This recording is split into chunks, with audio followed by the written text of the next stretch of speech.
wabarakatuh. Saya Ike Lismayanti, guru sosiologi SMA Negeri 1 Malingping, akan melaksanakan PPL siklus 2 dalam PPG Jabatan Angkatan 3 tahun 2023 dengan materi bentuk-bentuk hubungan sosial. Assalamualaikum warahmatullahi wabarakatuh. Waalaikumsalam warahmatullahi wabarakatuh. Ya, bagaimana kabarnya hari ini? Oke, sebelum kita memulai pembelajaran hari ini, alangkah baiknya kita berdoa dahulu. Silakan untuk KM memimpin doa terlebih dahulu. Belajar, baiknya kita berdoa dahulu. Doa dimulai.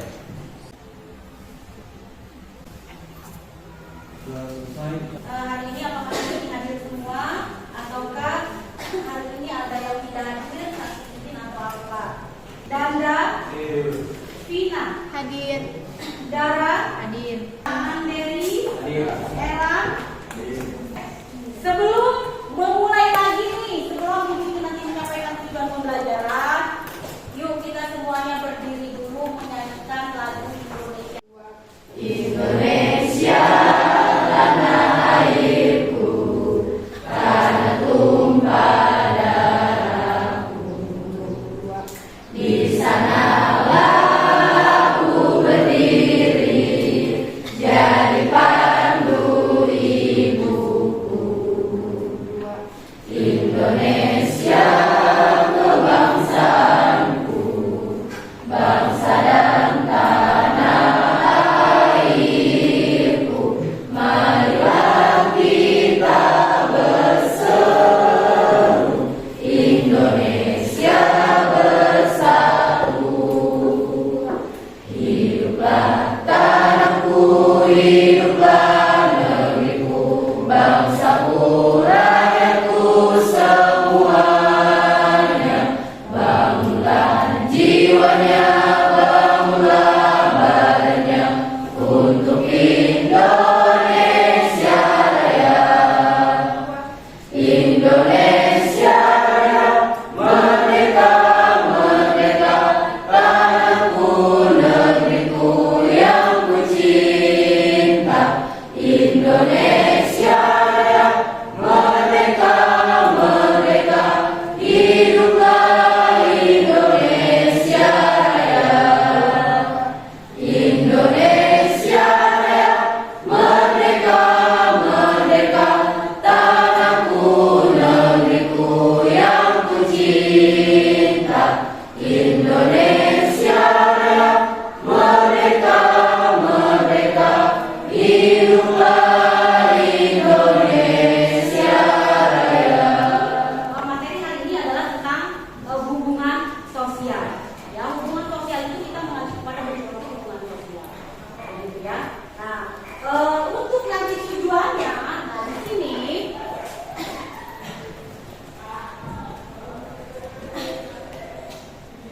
oke. Ya, untuk tujuan dalam pembelajaran hari ini, ya, di sini nanti kalian atau peserta didik atau kalian sebagai siswa ini harus mampu nanti menganalisa bentuk-bentuk hubungan sosial asosiatif dengan baik. Ya, nanti karena kita ini akan belajar tentang hubungan sosial. Kemudian kalian juga nanti harus mampu menganalisis tentang bentuk-bentuk hubungan sosial disosiatif. Dan nanti kita akan mengadakan atau akan mempresentasikan hasil diskusi kelompok tentang hubungan-hubungan sosial, baik itu asosiatif maupun disosiatif. Perhatikan dulu.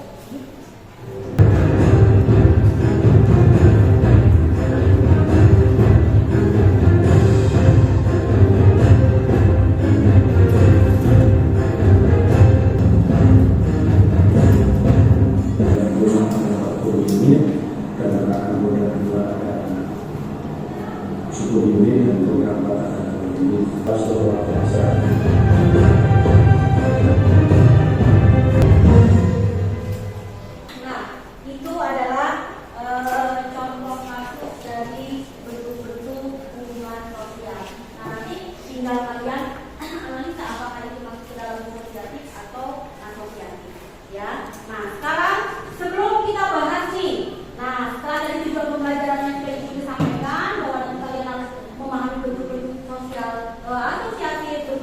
hubungan sosial disosiatif. Nah, kalian sudah memahami kan apa itu hubungan sosial? Ya kan? Apa sih hubungan sosial itu? Hubungan sosial atau yang sering kita kenal dengan interaksi sosial. Apa sih interaksi sosial itu? Oke, hubungan timbal balik yang dilakukan oleh siapa aja? Individu dengan individu. Apakah kalian sering melakukan interaksi sosial? Sering. Berarti kalau kalian sering melakukan interaksi sosial, nih kita memiliki syarat kan yang kemarin sudah kita pelajari. Syarat terjadinya interaksi sosial itu ada apa aja? Yang pertama, ada kontak mata atau kontak sosial. Yang kedua ada komunikasi. Nah, kalian bisa perhatikan gambar di depan. Ya kan? Yang pertama nih. Wah, gambar apa itu ya? Sudah mulai terpikir tidak? Hubungan sosial apa tuh gotong royong? Sosialisasi begitu ya. Kemudian di sampingnya gambar apa itu? Perjanjian. Berarti bisa dikatakan sebagai kerja sama.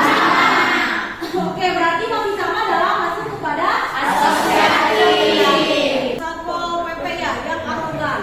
Nah, apa ini? Masuk ke dalam mana nih bentuknya nih? Disosiasi. Berarti kalau yang gambar atas itu adalah tentang apa nih? Persaingan ya. Kalau di bawah berarti pertentangan konflik atau kontroversi.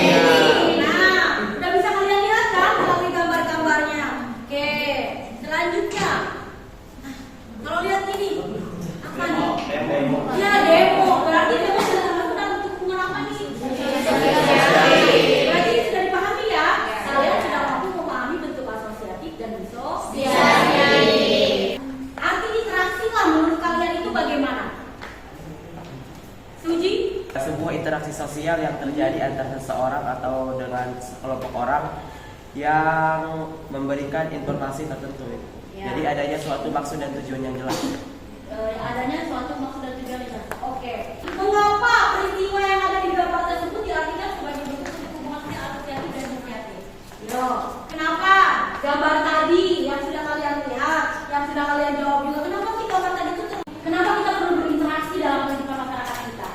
Karena kita makhluk sosial dan tidak bisa hidup sendiri, pasti membutuhkan manusia makhluk sosial lain. Oke, berikan aplaus. Karena kita adalah sebagai makhluk sosial, betul. Kita tidak bisa hidup sendiri. Kita saling membutuhkan.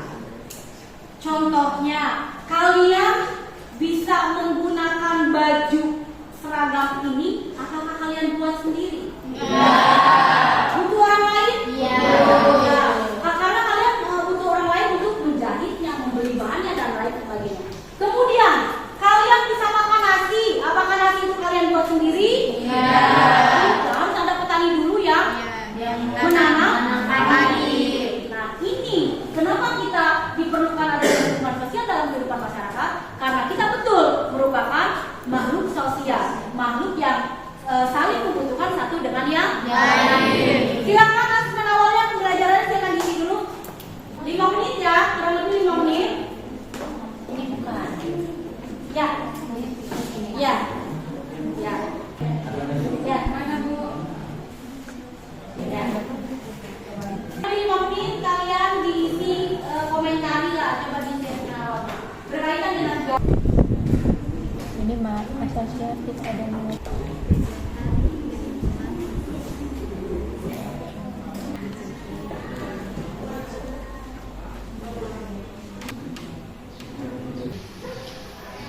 kalau sudah selesai, ya sudah dikirim ya. Ya, perhatikan Ibu. Di sini ada lembar kerja peserta didik atau KPD yang sudah dikirim ke, tapi nanti tinggal dibagikan ya kepada kelompok. Nah, nanti dalam LKPD ini, nanti di sini kalian silakan setelah nanti mengalami video, kalian mempresentasikan masing-masing kelompok tentang bentuk-bentuk hubungan sosial. Ya, kemudian nanti ini diisi. Ya, hasil isinya nanti kalian presentasikan. Bisa dipahami? Bisa. Sekarang silakan bagi kelompok.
Asosiatif adalah suatu bentuk kerjasama atau hubungan sosial yang dilakukan seseorang atau sekelompok yang terjadi dan mengarah kepada kontak sosial positif yang bersifat membangun dan memperkuat hubungan. Di sini juga kami menentukan bentuk-bentuk asosiatif, yaitu ada kerjasama, akomodasi atau upaya meredakan suatu pertentangan, asimilasi dan akulturasi. Bentuk-bentuk hubungan sosial asosiatif yang pertama adalah kerjasama. Kerjasama dapat dilakukan paling sedikit oleh dua individu untuk mencapai suatu tujuan bersama. Di dalam mencapai tujuan bersama tersebut, pihak-pihak yang terlibat dalam kerjasama saling memahami kemampuan masing-masing dan saling membantu sehingga terjalin sinergi. Selanjutnya yang kedua ada akomodasi. Bentuk-bentuk hubungan sosial asosiatif yang kedua adalah akomodasi dapat diartikan sebagai suatu keadaan atau sebagai suatu proses. Sebagai keadaan, akomodasi adalah suatu bentuk keseimbangan dalam interaksi antar individu atau kelompok manusia dalam kaitan dengan norma sosial dan nilai sosial yang berlaku. Selanjutnya ada asimilasi. Asimilasi adalah proses sosial yang timbul apabila di kelompok masyarakat dengan latar belakang kebudayaan yang berbeda saling bergaul secara interaktif dalam jangka waktu yang lama. Bentuk-bentuk hubungan sosial yang keempat adalah akulturasi. Akulturasi adalah suatu keadaan diterima unsur-unsur budaya asing ke dalam kebudayaan sendiri. Diterimanya unsur-unsur budaya asing tersebut berjalan secara lambat dan disesuaikan dengan kebudayaan sendiri, sehingga kepribadian budayaannya sendiri tidak hilang. Contohnya akulturasi antara budaya Hindu dan Islam yang tampak pada seni arsitektur masjid. Kesimpulan apa yang kami sampaikan tadi, bahwa asosiatif itu adalah segala sesuatu yang bersifat positif yang mengarah kepada yang bersifat membangun dan memperkuat hubungan. Jadi bisa dikatakan asosiatif adalah lawan kata dari sosiatif yang bersifat pertentangan atau konflik.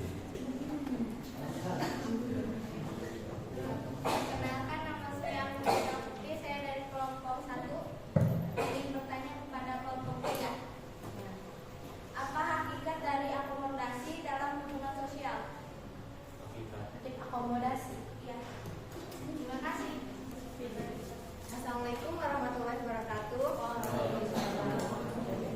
Perkenalkan, nama saya Vina Fatmawati dari kelompok 2. Di sini saya akan bertanya kepada kelompok 3. Di sini kan kerjasama asosiatif dapat dibedakan jadi beberapa bentuk. Ada kooptasi. Apa sih itu kerjasama kooptasi? Terima kasih Mas. Ya. Mengetahui apa itu hakikat akomodasi, kita harus mengetahui terlebih dahulu apa itu pengertian akomodasi. Akomodasi adalah upaya untuk meredakan pertentangan, atau bisa dikatakan sebuah upaya untuk meredakan sebuah konflik. Jadi ini akomodasi adalah sebuah penengah yang terjadi konflik yang terjadi. Selanjutnya, hakikat akomodasi yaitu sebuah penyelesaian atau sebuah penengah. Contohnya seperti yang ada di LKPD, yaitu koersi, kompromi, arbitrasi, toleransi. Jadi itu adalah sebuah penengah untuk meredakan pertentangan. Lanjut, izin menjawab pertanyaan dari Bina Fatmawati. Kooptas itu adalah bentuk kerjasama yang dimulai dari proses pertemuan atau perundingan. Arbitrasi adalah perjanjian perdata yang dibuat berdasarkan kesepakatan para pihak untuk menyelesaikan sengketa mereka yang diputuskan oleh pihak ketiga yang disebut arbiter, yang dituju secara bersama-sama oleh pihak yang bersengketa dan pihak-pihak yang menyatakan. Sebelumnya saya akan menjelaskan dulu bahwa asimilasi merupakan percampuran dua kebudayaan yang menghasilkan kebudayaan baru. Dengan demikian, lambat laun kebudayaan asli akan berubah sifat dan wujudnya menjadi unsur kebudayaan lama dengan kebudayaan baru. Proses ini ditandai dengan adanya usaha mengurangi perbedaan yang ada. Baik, terima kasih untuk semuanya yang telah bertanya. Izin menyimpulkan apa yang tadi kita diskusikan atau kita bahas tadi, bahwa asosiatif itu adalah suatu kegiatan yang positif yang mengarah kepada membangun dan memperkuat hubungan.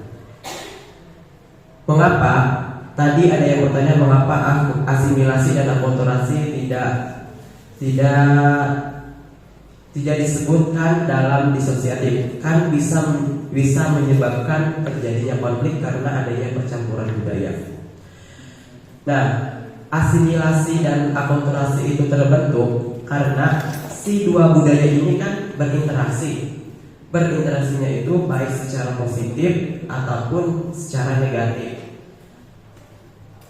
Kalau secara positif, ia akan menghasilkan sebuah budaya baru atau juga adanya percampuran budaya yang tanpa menghilangkan budaya aslinya.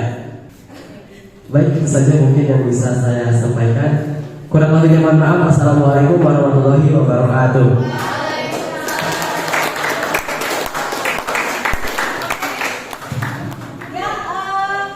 Ibu simpulkan dulu, Ibu menambahkan kesimpulan dulu ya.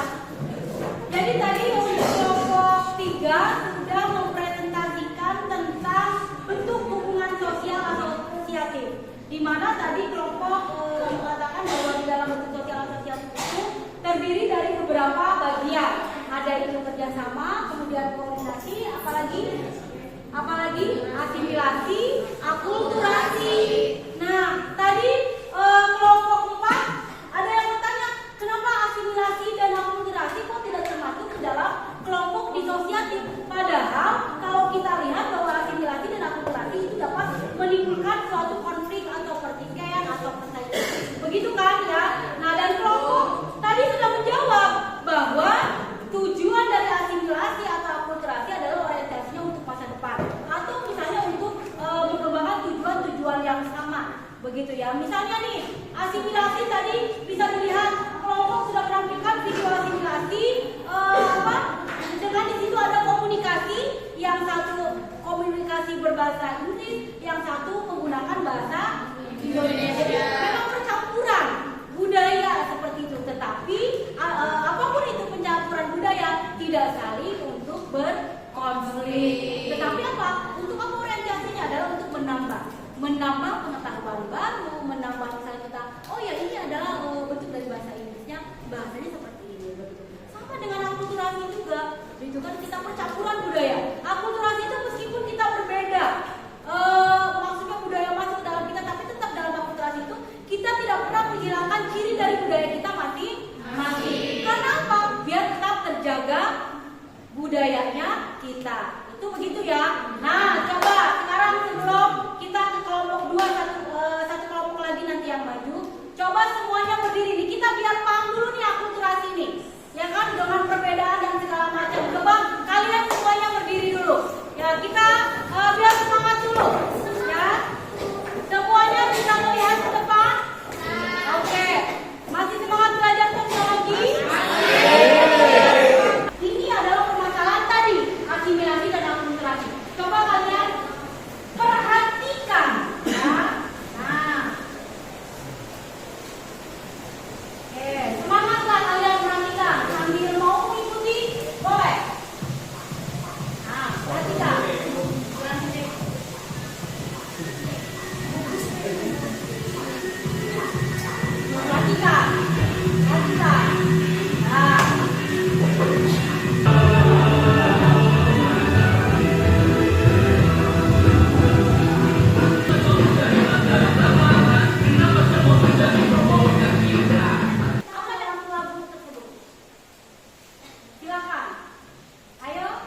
Assalamualaikum warahmatullahi wabarakatuh.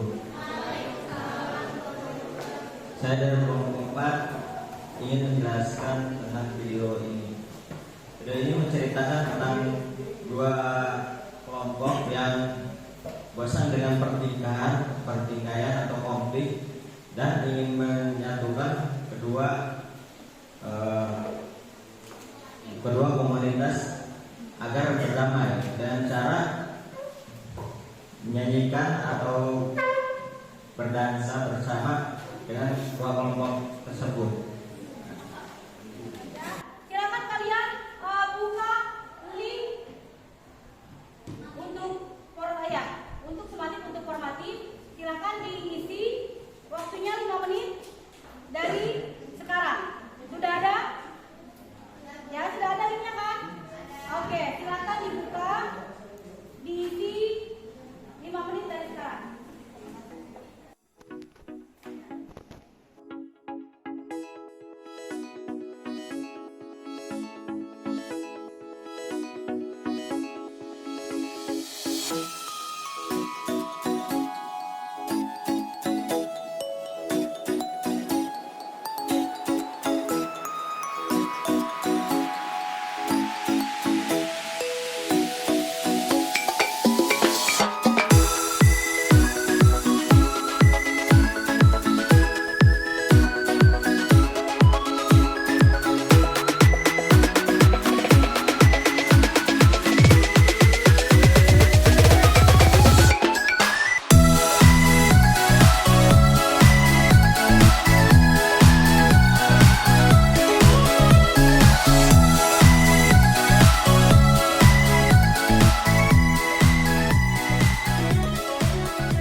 Sebelumnya izin menjawab tentang refleksi pembelajaran hari ini. Yang pertama, tantangan dan hambatan dalam pembelajaran hari ini itu menurut saya tantangannya dalam presentasi di mana saya merasakan nervous atau tidak percaya diri, kurang percaya diri di depan teman-teman dan sedikit gugup. Hambatannya juga saya pribadi kurang terlalu menguasai materi tentang asosiatif, dan sekarang alhamdulillah sedikit demi sedikit sudah cukup memahami. Lanjut, Bagaimana yang menurutmu paling sulit dari pelajaran ini? Ya, seperti saya tadi katakan, dalam mencerna semua materi di pembelajaran asosiatif, karena tidak mungkin saya terlalu begitu cepat atau langsung menguasai materi tersebut. Pasti ada tahap-tahapnya untuk menguasai atau mengerti materi tersebut. Lanjut, apa yang akan kamu lakukan untuk memperbaiki hasil belajarmu? Mungkin saya akan mengulas kembali atau membaca kembali tentang materi apa itu asosiatif, bentuk-bentuknya, disosiatif, serta contoh-contohnya. Lanjut, apa upaya kamu untuk memahami lebih dalam materi pelajaran ini? Ini sama halnya seperti pertanyaan sebelumnya. Dan jawaban saya sama, saya akan mungkin mengulas serta mempelajari lebih dalam pembelajaran hari ini. Cukup sekian, terima kasih.